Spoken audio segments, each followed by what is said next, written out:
Black Hebrew Israelite. And this is a name. They got different, also called Hebrew Israelites. They also called Black Hebrews. They also called Black Israelites.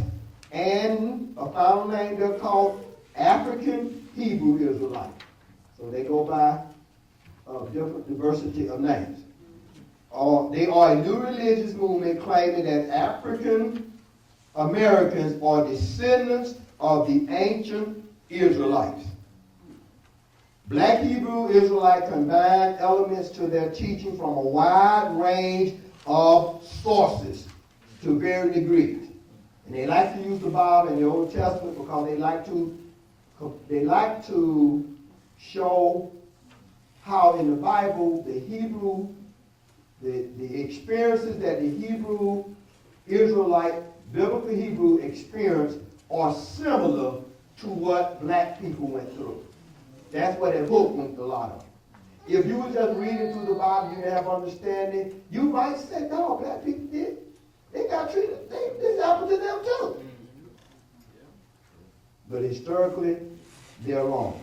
Black Hebrew Israelites incorporate certain aspects of the religious belief and practices both of Christianity and Judaism. So they kind of want to mix up things a little bit.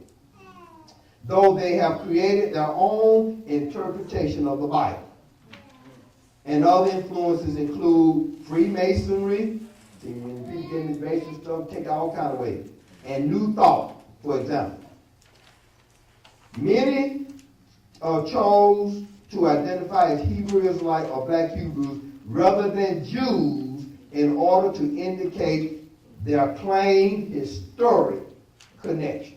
Simply means they actually believe they are the black people. They are the Jews of Genesis, of the Bible, of the Old Testament. They think, remind us black people. Hey, we could get pumped up out of it. Yeah, that's good, man. We the Jews. We the chosen one. You see a pride in this. See a pride in it. Y'all see a pride coming through it. I'm a Jew. And by the way, the true Jews of the Bible, even in the New Testament, they did become a very proud people and actually look down on Gentiles. God didn't want them to do that, but they did. They looked at the Gentiles as what? Dogs.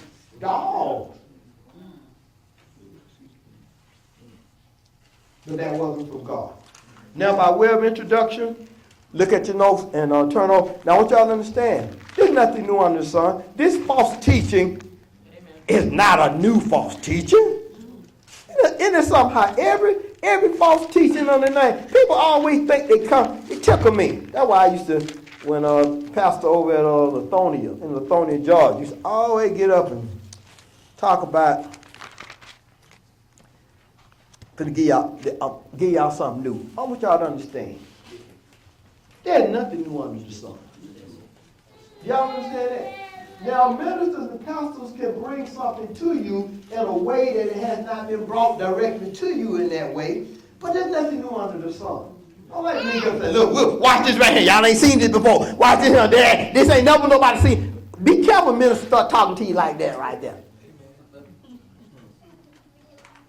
This false teaching is not a new one. Them Hebrew Israelites, God already knew about y'all, them boys. That's right, Julia. God already knew about it. They knew God already knew about them, Priscilla. They not new. Look at Revelations. Verse 2:9 says, and this was to the church of Smyrna, by the way. And it's interesting that God addressed this beautiful thing here. God actually addressed this false teaching in two churches, Smyrna, and then to the church of the Philadelphia, which was the holy church, which was the church that had power. Now, the first address was to the church of Smyrna. That was a church of persecution. Church of persecution. And I'm not have time to go through the church ages or how all the age went. But I want you to understand that was the church. So he said to that church of Smyrna, look what he said. I know thy works, verse 9, and tribulation and poverty. But thou art rich. Now the church of Smyrna was suffering Poverty, by the way, this is going to be this. Just I'm going to use this verse when I deal with the prosperity gospel. Because look what God says about a tribulation and a poverty church. Look what God says about it. But thou art, y'all see that? Read it with me. But thou art what? Rich. Thou art rich. I like that. I like it. Thou art rich. Now the Smyrna church was a church that was perfect. They was running and hiding. And they was lacking bread and water. They were poverty stricken. But Jesus said, you are rich. If you don't hear nothing else I said today, think about that, y'all. You can be rich, not having nothing. Feel it. In America, we put so much attention on what you got. So much attention on it. And we miss it. And the Laodicean church, which is the age we're in, that's the last church. Jesus said about them, you think y'all think y'all rich and you're poor. You spiritually you're wretched and blind. That's the age of the church today. Churches today, you got men like, and I ain't talking about Don, you got ministers that they got huge homes. They got a big car. Some of them got airplanes. That's right, big jets and things. We're a church today that money-wise, many of part of us, I was looking at, did y'all go through this or something? Go through the homes of the leading ministers in the United States. I did. Go through their net worth. It'd be an interesting thing for you to look at it. Look at it. And then someone who ain't preaching right like that, George Miles, who is false teacher. Look at what they got though. Look at their home, what they got. America as a whole, we have money. Believers have money.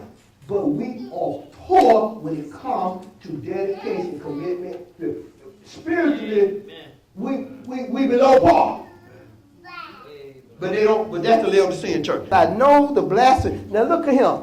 A group even in the church of Smyrna, in the poverty, you had the spiritual rich number of group. I know the blasphemy of them which say they are Jews. There's a group walking around there talking about they're Jews. And look what said to the age at Smyrna here, Ham. He said, and or not, they lie. They lie. They are lying. And not only lying, look at their real state, but are of the sinner, the congregation of Satan. Not only lying, they from there. And my Hebrew brother, and I hate to say this about them naturally, but I do because of loving God. Them boogers are from the devil. Those fellas, all my night looking, Javon, they're handsome. Some of them strong. The devil is using them to mess up a lot of black people and make a lot of white people more angry with us so they exercise more racism on us. They don't know they turning white people off, making white people say, we knew we need to put them black jokes down. They hurting America.